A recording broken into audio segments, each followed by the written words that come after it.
araw mga papa, may share ulit ako itong RPM tachometer gauge. I-install ko siya sa motor dito sa Mio ko. So i-share ko lang din tong kung paano ko i-install. So itong RPM gauge, meron siya ditong, ayan mga paps, ito yung RPM gauge, 1000 RPM siya. So, yung wire neto is 5 wires. Itong dalawang wires na mahaba para sa backlight to. Positive, negative. Tapos, itong tatlong wire, itong kulay green, negative. Tapos, itong black wire, positive. Tapos, itong yellow, black na wire sa RPM. Sa ignition coil itatap yun. So, tapos, itong bracket natin mga paps, babaliktarin ko lang siya para hindi bumaliktad yung RPM natin. So, ayan, tatanggalin ko lang yung nut. Tapos, babaliktarin ko lang siya. Ito, lalagay ko lang siya sa taas. So, ayan mga paps, para tumugma yung RPM natin, hindi bumaliktad pag nilagay natin sa side mirror. So ayan mga paps, sigpitan nyo lang yan para hindi siya aalog-alog. So ayan mga paps, try natin ikabit sa ating side mirror. So ayan, ganyan yung style niya. So ayan mga paps, kinabit ko na siya, nakaganyan siya.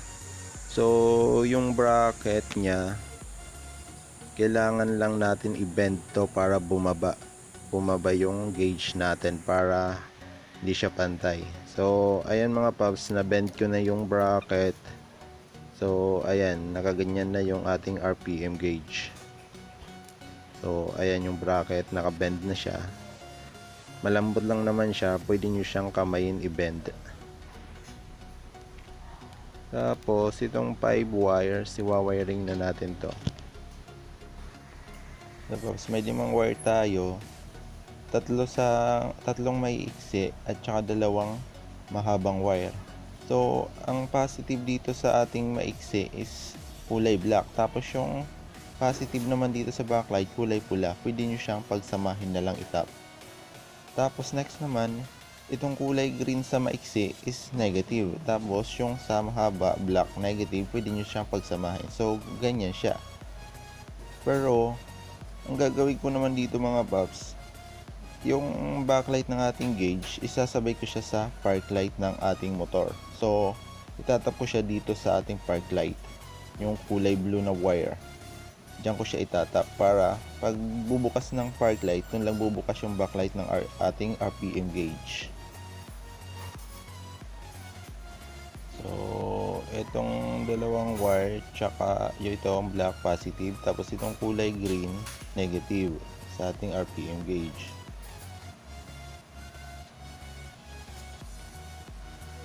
Tapos so na natin i-wiring mga paps, itong backlight muna ng ating gauge.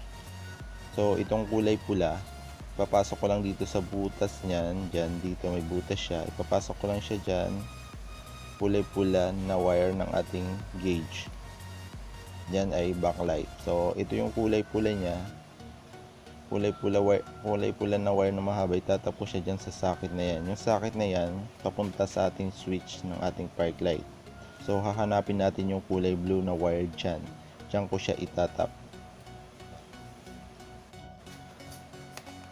So tanggalin ko lang tong socket na to. Tapos may makikita kayo dyan na kulay blue. Ang kulay blue na yan galing sa ating park light. So itatap ko lang siya dyan, yung kulay pula na wire ng ating gauge. So tap nyo siya sa kulay blue na wire. So ayan mga paps, natap ko na.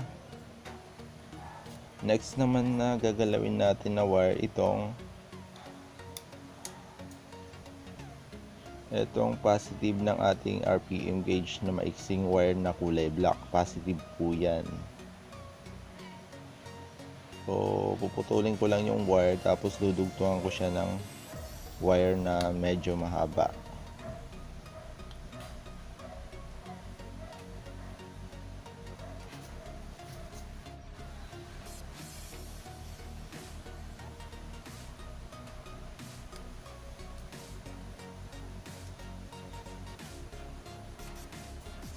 Dudugtungan ko siya ng wire. So, ayan mga paps, dinugtungan ko yung block ng wire para humaba.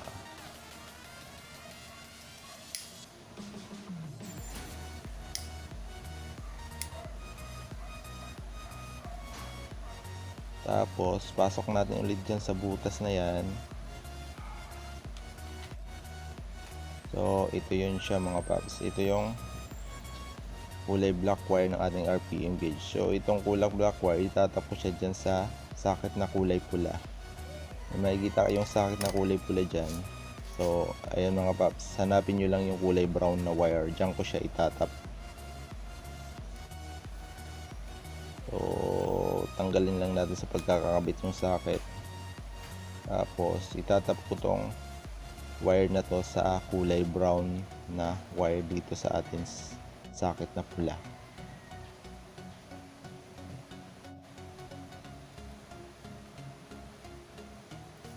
So, ayan mga paps, natap ko na. Next naman na wire, ang itatap ko ay itong negative wire ng ating RPM gauge. Yung negative wire dito is kulay green na wire tsaka black na wire para sa backlight. Pagsasamahin ko na lang tong dalawa na to kasi pareho naman silang negative. So, putulin ko lang tong maiksing wire na kulay green na negative.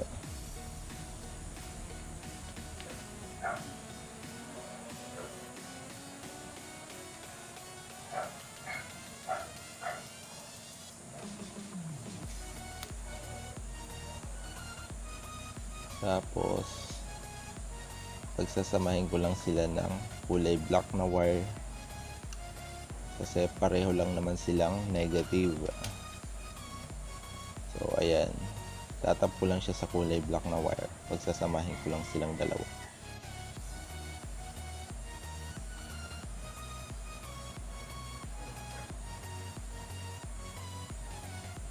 So, ayan. Pinagsama ko na sila mga paps.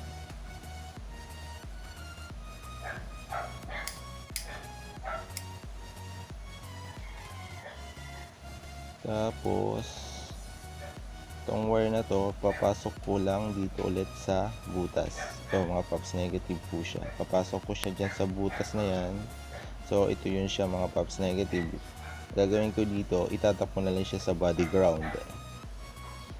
May makikita kayong tornilyo dito. Dyan ko siya itatap. O, ayan mga paps, natap ko na. Natap ko siya sa body ground. Tapos, next na wire, itong para sa ignition coil natin, para sa RPM natin. Ito na lang natitirang wire, yung yellow black na wire.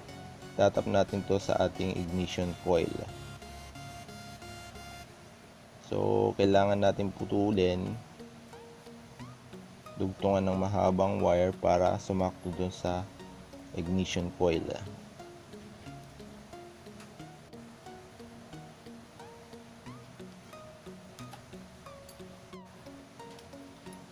So, ayan mga paps, dudugtungan ko siya ng mahabang wire para umabot dun sa ating ignition coil. So, itatap ko lang siya, dudugtungan ko ng mahabang wire.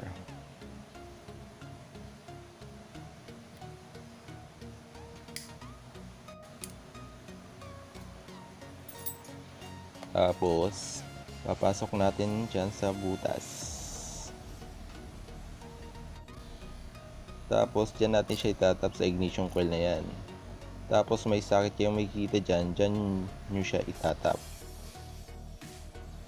So, ayan mga paps. Okay na siya mga paps. Kailangan lang natin tong lagyan ng tape para maganda yung wire natin. Hindi magkakahiwa-hiwalay. So, ayan. Tape ko na mga paps. So, ayan. Okay na siya mga paps. So, itetesting ko siya. Kaya bubuksan ko yung ating park light. So, pag binuksan mo yung park light, doon lang din iilaw yung backlight ng ating RPM gauge. Ayan mga paps, umilaw siya. Kabukas ko ng park light, umilaw din siya. So, pag patay yung park light, wala siyang ilaw. So, ayan mga paps, binuksan yung park light, may ilaw.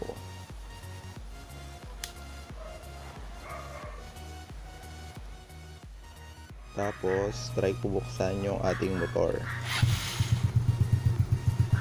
So, ayan mga paps, pumapalo yung gauge natin. So, okay na siya mga paps.